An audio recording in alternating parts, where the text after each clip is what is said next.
Hello guys, good afternoon. Happy Saturday afternoon. Ito po yung mga alaga ko ngayon.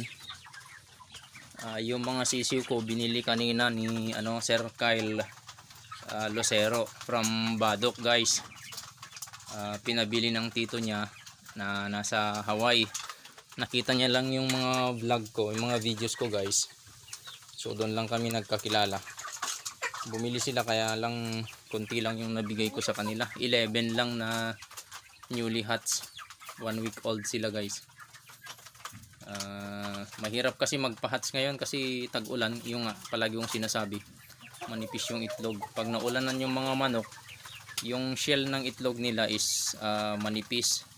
Yung minsan nga pag nag-harvest ako, malambot yung itlog talaga eh. Pang ulam na lang yun, di pwedeng pang pang incubator. Shout out Sir Kyle Lucero, taga Badok din, kagaya ni Sir Sherwin Prieto, magpale ata. Isang bumili din sa Badok. Malalaki na rin siguro yung mga manok niya ngayon. Mag 1 month na yun siguro.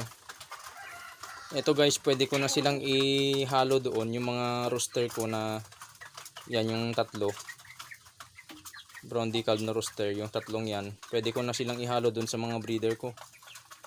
Pwede na yan pwede nang mag breed yan. 4 months, I think magpa 5 months na yan mga yan, o 5 months na sila.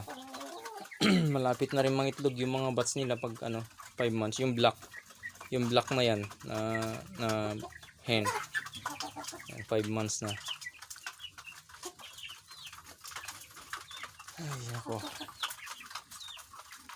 mainit dito guys sa kulungan ng mga manok ko, pero mas maganda rin yung ganyan, mainit kaysa sa malamig masyado. Kasi pag malamig, walang mahinang itlog mga manok. Pag malamig, gusto nila mainit talaga guys.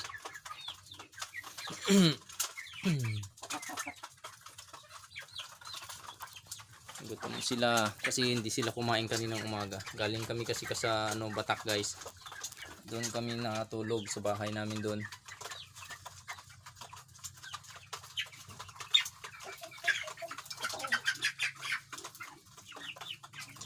Malaki na itong mga to. Tigi 1 kilo na to guys. Yan. Yan. Tigi 1 kilo na yan mga yan. So I think this is 3 months already. Yung mga maliliit, mga 2 months yan. Tagal-tagal na rin yung mga yan. Wala yung mahiyain na black Australorp na 5 months. May itlog na yun siguro.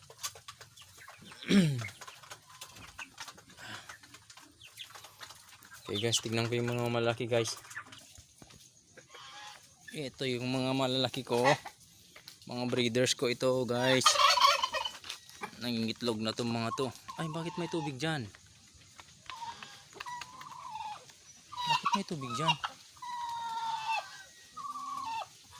Ay, mga gansa siguro nagbaon ng tubig. Tingnan natin yung itlog guys.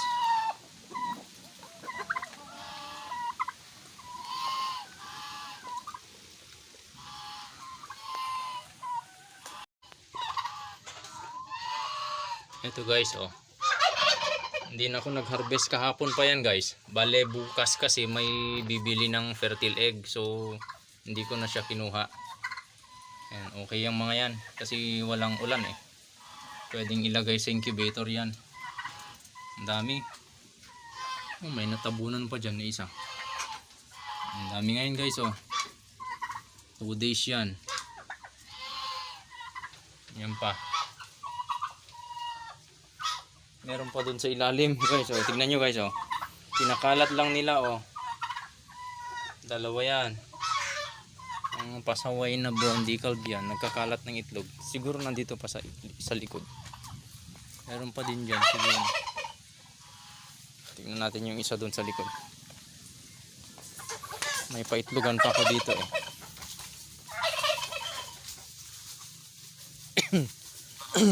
Yan guys ang dami yun, isang tray na yan guys. Dami. Sarap mag-harvest pag ganyan. Hanap ako dito, baka may kinalat sila. Yung kulungan ko pala guys, malapit ko nang i-upgrade kasi yung mga ano, yung mga ginawa kong ganito, tungkod niya, bakal na to eh. Yung iba kasi bulo. Yung kawayan din. Pero ano na, sira na. Papalitan ko na rin siguro niyan. At saka gagawin kong cyclone na yan. Pero may net pa rin. Gagawin kong cyclone wire na ito. Itong net na ito. Tignan niyo yung mata niya, maliliit. Gagawin ko ng ano yan. Parang ganito oh. May support sa likod. Kasi itong cyclone na to guys, sa kabila, hindi sa akin kasi yan eh. Ginawa ko lang yung net. Sa akin lang yung net. Parang ganyan na lahat ng gawin ko. Mas matibay guys. Kasi yung iba, yung walang cyclone, binubutas ng aso. Pumapasok yung mga aso ko dito sa kulungan, nagkakain ng itlog. O kaya yung mga manok ang pinagdidiskitan nila pag ano, hindi nakakain pag gutom siguro. Kaya ganyan. Tirahin nila yung manok. Okay. Sige guys. That's all for the day. Salamat. Please like and subscribe my channel. Salamat.